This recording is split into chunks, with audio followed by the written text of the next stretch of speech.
दिनांक 30 मई को थाना शालीमार गार्डन में एक सूचना मिली थी, जिसमें वादी द्वारा बताया गया था कि उसके पति को राजू उपाध्याय और कुछ अज्ञात व्यक्तियों द्वारा अपहरण करके उसके साथ कुछ गलत किया हुआ। इस सूचना जैसे मिलती है तो पुलिस ने तुरंत ही इस घटना का एफआईआर पंजीकृत किया गया और टीमों को लगा के सफल अनावरण के लिए प्रयास जारी किए। उसी क्रम में आज दिनांक 7 जून को इस घटना को अंजाम देने वाले 4 अभियुक्तों को गिरफ्तार किया गया है। इनसे पूछताछ की गई तो इन्होंने घटना के बारे में पूछताछ में ये बताया, जो मृतक है राकेश वार्ष्णे और उसका जो पार्टनर है राजू उपाध्याय, इनके बीच में प्रॉपर्टी बेचने के लिए नवंबर में एक डील हुआ था, जिसमें मुरादाबाद की प्रॉपर्टी थी वो बेचने के लिए राकेश ने राजू को दी थी। इस प्रॉपर्टी का जो कीमत था वो 20 करोड़ थी, जिसकी वजह से इसके नीयत ख़राब हो गई और उसी टाइम से दिसंबर से इसने इसकी हत्या करने का प्लान बनाना स्टार्ट कर दिया। इसने अपने 2 साथी अनुज और कृष्णा इनको इसके बारे में बताया और उन्होंने इसमें शामिल होने के लिए तैयार हो गए। दिसंबर से ही प्लान करके उन्होंने जब 28 फरवरी को इस घटना को अंजाम दिया तो उसमें जब ये कड़कड़डुमा कोर्ट में मृतक राकेश वार्ष्णे थे, वहाँ उनसे राजू उपाध्याय मिले। उन्होंने उसको कड़कड़डुमा कोर्ट से वो अपने ऑफिस दिलशाद गार्डन ले गए दिल्ली में। वहाँ पे इन्होंने शराब का सेवन किया, जिसमें नशा होते ही उन्होंने नीला थोता नामक एक जहर उसमें मिला दिया।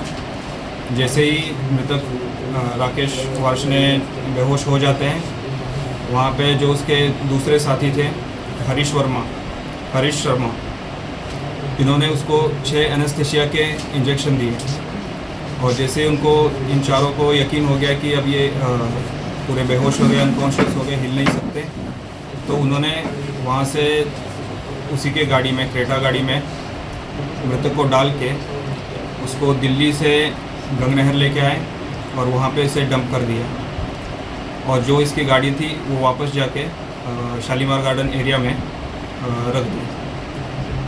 इसी के बारे में अधिक जानकारी करने के बाद इनसे घटना में जो बरामदगी थी वो इनसे, जिसमें मृतक के जूते, शर्ट जो कि सफ़ेद कलर की थी, ड्राइविंग लाइसेंस जो उसके ऑफिस से ये चीज़ें बरामद हुई हैं और इसी के आधार पर आगे की विधिक कार्रवाई की जा रही है। रीज़न क्या था, मोटिव क्यों था मारने के पीछे? इस पूछताछ में मोटिव ये चल के बाहर आया है कि जो मुरादाबाद की प्रॉपर्टी थी जो कि बेचने के लिए जिसकी जीपीए मृतक ने राजू उपाध्याय के नाम की थी, उसी को लेके राजू उपाध्याय की नीयत ख़राब हो गई। उसे लगा कि अगर इसे कुछ हो जाता है तो ये सारी प्रॉपर्टी मेरे नाम आ जाएगी। इसी के चलते ये सारा साजिश रची गई। क्या कॉस्ट थी प्रॉपर्टी? इस प्रॉपर्टी की कीमत अराउंड 15 to 20 करोड़ है। और सर एक चीज़ और कि पुलिस को ये केस क्रैक आउट करने में टाइम पड़ रहा है, क्या जो मुख्य आरोपी है वही पूरे परिवार के साथ घूम रहा था, पुलिस को मिसलीड कर रहा था? इस केस की जब इन्होंने घटना का अंजाम दिया 28 फरवरी को, उसके बाद जो इसका मुख्य आरोपी है राजू उपाध्याय, ये खुद परिवार के साथ आके पुलिस को कंप्लेंट देता रहा, परिवार के साथ बन के इस मुकदमे की पैरवी करता रहा और इसीलिए वो कंटिन्यूसली पुलिस को गुमराह करता रहा। इसने काफ़ी फेक कॉल करवाए और काफ़ी डिस्ट्रैक्ट करने का प्रयास किया और ये इसी के चलते हुए इसमें जो भी था इस घटना को वर्कआउट करने में थोड़ा देर लगा।